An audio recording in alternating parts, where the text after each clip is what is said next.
A very good day to you and welcome to Herman Manyora's YouTube channel. My name is Jedel Kabiro. Absolutely excited to be part of this conversations to build this country as we progress with William Ruto's administration. These conversations are very simple, truthful and biased with Herman Manyora, who puts them across in a hard-hitting way. How are you doing? Fine. Some of your friends are getting arrested. You're just sitting here. Will they come for you like they came for Oparanya? Sijakula mbuzi ya mtu. Yeah.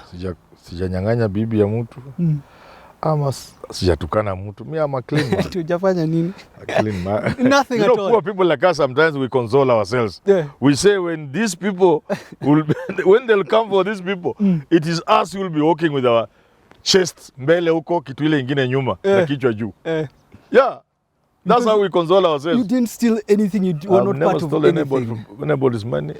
I've never wronged anybody. I've never insulted anybody. I've never taken anybody's wife. Governor Oparanya, though, they are going for him, and when we saw what happened with the friends of Ruto when he took over power, yes, all court cases dismissed. What does this show about? We want the thieves to be arrested, and I'm not saying anybody in particular. Oparanya is my friend. I pray for him. I hope he's wrong. I hope these are just games. I hope it's just politics. But Ruto told us he would not use institutions to play politics. So I hope there's something wrong. Oparanya did a wonderful job in Kakamega. But if he stole and they can prove, aende ndani. Kila mtu aende ndani. Kila mtu aende ndani. You know the problem, and I'm talking about Oparanya. And a lot of these governors will go in. Let me tell you. Yeah. The Kenyan rich man, the typical Kenyan billionaire or rich person, is so selfish.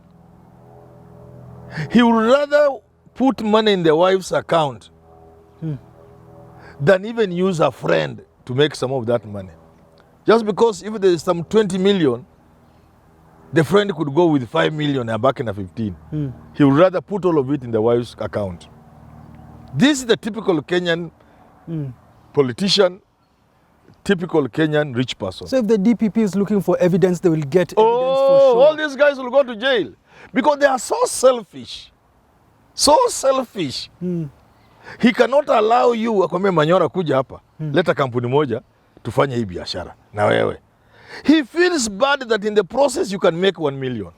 He would rather all of it remains with him. Anaweka kwa bibi yake.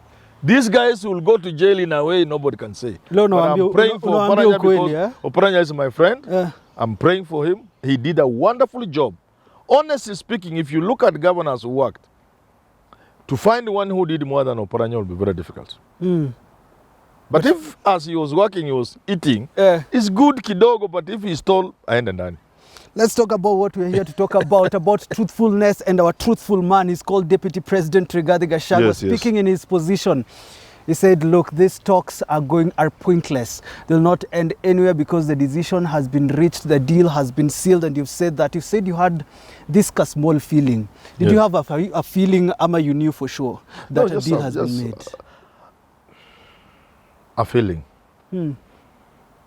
But unlike Rigathi Gachagua, I think there's a place I place Raila Odinga. It's very difficult for me to look at Raila Odinga the way some people look at him.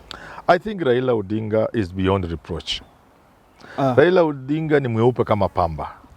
So I believe there is a deal, but not a deal involving money. But I've tweeted and asked him. And that is where I'm going. Baba, at Raila Odinga, how much money did William Ruto give you to buy your silence? We are coming for our share. Is this in jest? Ama Baba si mweupe, as you say? Baba ni mweupe kama pamba. Baba is as clean as snow, as white as cotton, as white as snow. But he can cut a political deal. I will find it difficult to believe Raila can take money. Okay. If indeed he can take money, then we are all finished. Then there's nothing left. He's the last man standing. So if Raila can be bribed with money by Ruto, then where are we? When we you are say finished. Last man, I think there's a deal between the two. But unlike Gachagua, I think the deal is not about money. And for Gachagua, it would rather be a deal about money because they are coming for him. Just as we are coming for the share from Raila, Ruto is coming for Gachagua. He will not know what will eat him. So if you look at You'll try to climb the mountain with that stick of his in a Teresa. So if you look at this statement, he goes to Machakos. Yes. He says Kalonzo, he doesn't understand what he's doing. The game is beyond him. Why do you think he has decided to come up with these talks now? Is it all about safeguarding himself? Yeah. Am I being as It's truthful as he psychological. usually says? It's for him. It's psychological. What do you mean? Kalonzo is being played just as much as Gachagua. Both of them are being played. But Raila and Ruto are preparing a soft landing for them. Soft landing. So, how would you expect Ruto to behave if indeed he has a scheme and has entered into a deal with Raila Odinga to share power in some way? You think he can talk about it now? Gachagua will go for him because Gachagua still has a hold on this power. So you neutralize Raila, you neutralize Gachagua first. Then you go for him. So you think just like Uhuru got to a point after working with Raila in 2018. He no longer needed Ruto in terms of numbers. So would it be for Gachagua's best interests for the talks to end? Is this the situation and that's why he's coming up with The talks this? have nothing to do with the deal. This is just a smokescreen, like I've said. Yeah. So it doesn't matter whether they are there or not. There will be a deal somehow. Deal. Gachagua akistuka, Raila ameshika nusu buffalo with a mug of tea, hot tea steaming na nusu buffalo. I'm looking at Makali Mulu. Gachagua anaangalia rice, hakuna rice kwa plate. Ilienda. Hata hiyo imeenda. He says, Makali Mulu is the Kitui Central Member of Parliament. He says this will be retrogressive towards opposition's plan to keep the government in check if Raila does come up with a deal and, well, the opposition party is not in sync with that deal. Will this be so? It depends on how they come up with that, what the deal would look like. Ruto and Raila are aware the country is against handshake, coalition government, nusu mkate. Of course, people are against nusu mkate, against handshake, because they have been sold the wrong narrative. A narrative that has demonized Raila and made Raila come out as a person who wants things by force. They don't know the sacrifices Raila has made in those deals. So the country has been sold the wrong narrative and they have bought it. So Raila and Ruto being aware the country is not ready, they will have to work on it, including using these talks, so that finally it looks inevitable that they had to come up with some sort of power sharing. It will not be what we have had before. It will not be a handshake the way we know it. It will not be the nusu mkate government. It will be something. But when the dust settles and you look at it, it is power sharing. From your tweet and Kalonzo's absence too in Monday's talks, things look suspicious when you look at Azimio. Are things okay? Are there fires being lit after these talks that Gachagua has brought? Some people are opening eyes. I hope Kalonzo opens his eyes. These talks will consume him. He'll be one of the first people to go down. Yeah, Gachagua. Let me tell them. They are my friends. You're bringing Gachagua every time, eh? Because they are good people. You know Gachagua is a good person. Yeah. Yeah? Kalonzo is a good. These are good people. I would hate to see them played like kids. So what do you do if you're in Rigathi's position or Kalonzo's position, where you look at your... You sit down with your principal and look them in the eye. Akivaa miwani namwambia toa hiyo miwani. We want eyebrow to eyebrow. Mundo ko mundo. If you are Kalonzo and you are facing Raila, what do you have to lose? And if there's something to lose, why don't you lose it now? Okay. If you are Rigathi Gachagua, what do you have to lose? Why don't you lose it now? Look at Ruto in the eye, eyebrow to eyebrow, and ask him tough questions. Now, I'm looking at these talks. Could this be that Ruto is so that, look, we cannot continue with this protest? As Gachagua says, they're keeping them busy in talks because it is him who is being kept busy. Gachagua and Ruto are working, as he said. Gachagua is being kept busy. And Ruto is talking in the manner he's talking to convince Gachagua we are on the same side. We can't go into anything with Raila Odinga. So why can't Gachagua, if he's a clever man, I tweeted yesterday, why don't you ask Ruto to get out of the talks? That's what I'm saying. Eyebrow to eyebrow. Amuka asubuhi enda State House. President akisema anaenda mahali namwambia no. It will have to wait. We have serious business to discuss. If you don't believe in these talks, as the way I do, and the way you are saying, you don't believe in nusu mkate because these talks could end in nusu mkate. Recall Ishungwa, mwambie atoke Bomas.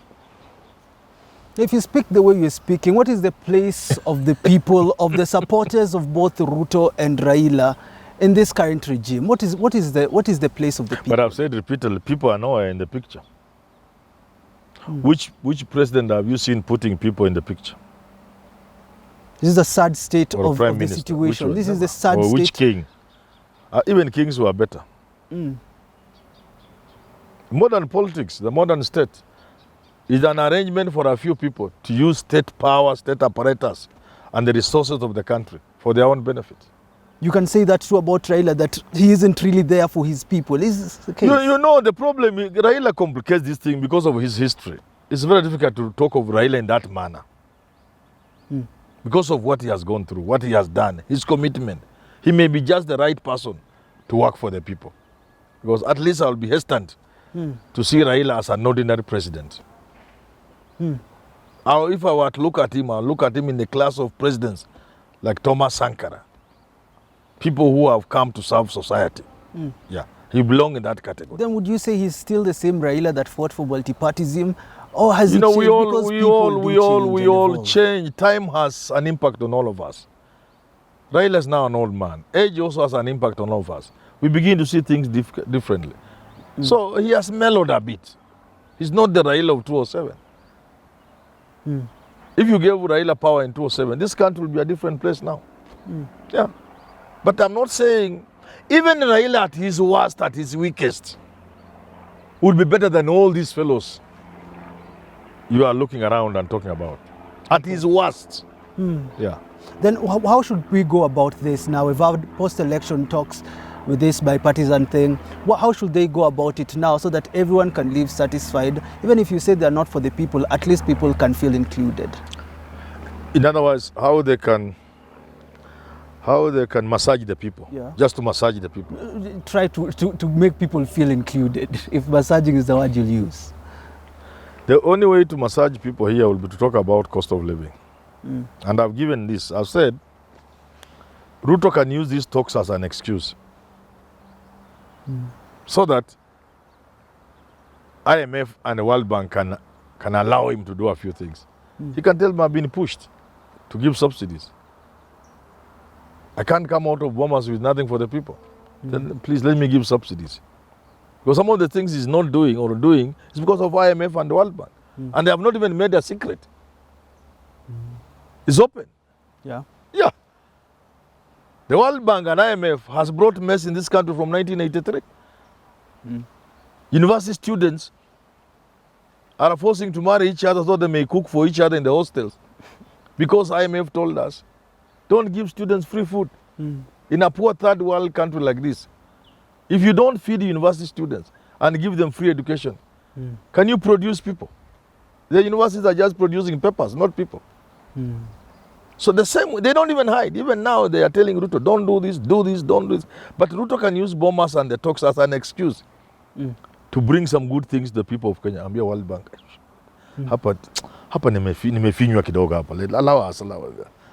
That's one. And a few of the things, it can be a suggestion from Raila's side, which this side may not be seeing. And they can say, look here, let's look at petrol, let's look at diesel without even subsidies. Are there things we can remove there to ease the price down? Yes. Are there things we can do about imports so that the pressure on the dollar goes down? You know, by the way, the dollar is where it is because we are importing very useless things. If the government puts down its foot and say, hii haiwezi kuingia Kenya, hakuna kibriti inatoka China, hakuna hii inatoka China, hakuna hii inatoka India, hakuna hii inatoka Turkey, the demand on the dollar will go low and the dollar will stabilize. You get what I'm saying? So those are some of the things, suggestions can come from the Raila side. If they are negotiating on power, the only way to massage people is to do something that touches the people. And you touch people by touching ugali. Weka ugali kwa meza ya Mkenya kwa bei nafuu. Kama Bush anapenda ugali. Weka ugali kwa bei nafuu. Tunaelewana sasa? Ama uongo? And everyone will feel... Then you can mnaweza gawana hizo positions. But who want to them? If out of Bomas we have official opposition leader, we have prime minister, prime whatever they are called, and trained into the constitution, and the people are still suffering, people will go for them. Well, we've got to wait and see if... Just as we are going for our share. Tunaendea. Tunaendea. Mimi niko Azimio ama wewe ndio huko? Mimi. Thank you for tuning in. Do talk again. Have yourself a lovely rest of your day.